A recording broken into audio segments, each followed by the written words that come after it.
কাছে ফরিয়াদ বৃথা যেতে পারে না।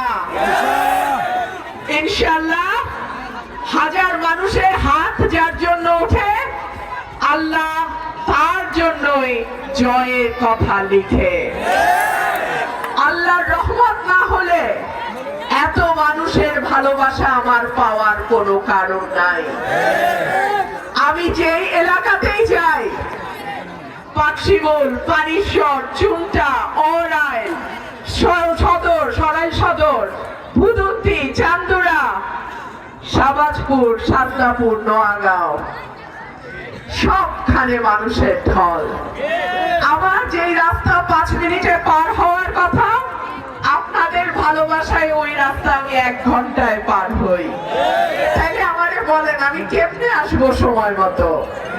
প্রিয় ভোটার, প্রিয় ভাইরা, প্রিয় চাচা, প্রিয় মা বোনেরা, আগামী 12 তারিখ আমাদের এলাকার ভাগ্য নির্ধারিত হবে।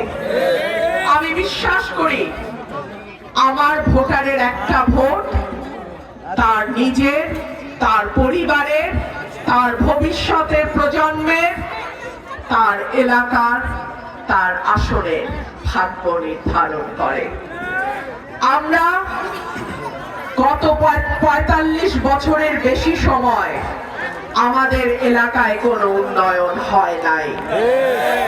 আমাদের নদী ভাঙনের সমস্যা আছে, রাস্তাঘাট ভাঙা, ব্রিজ কালভার্টের বেহাল দশা, সেই সঙ্গে আমাদের স্বাস্থ্য, শিক্ষা, সামাজিক সুরক্ষা সহ অন্যান্য যে ক্ষেত্রগুলো আমাদের যথাযথ উন্নয়ন হয় নাই।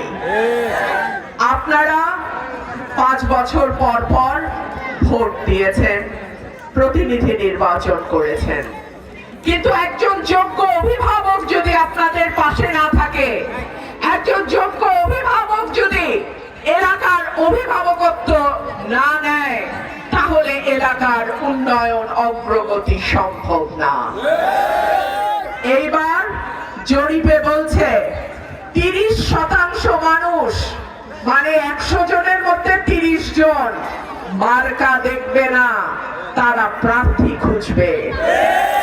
প্রার্থী ঠিক আছে কিনা, প্রার্থী যোগ্য কিনা, প্রার্থী শিক্ষিত কিনা, প্রার্থী সাহসী কিনা, প্রার্থী সৎ কিনা, প্রার্থী এলাকার উন্নয়ন করবে কিনা, প্রার্থীর অভিজ্ঞতা আছে কিনা, এই সব কিছু বিবেচনা করে 30% মানুষ এই নির্বাচনে ভোট দেবে। সুতরাং কেউ যদি মনে করে মার্কার উপর চড়ে নির্বাচনের তরি পার হবে, সেইটা হওয়ার কোনো সুযোগ নাই। এইবারের নির্বাচন যোগ্য প্রার্থী বাছাই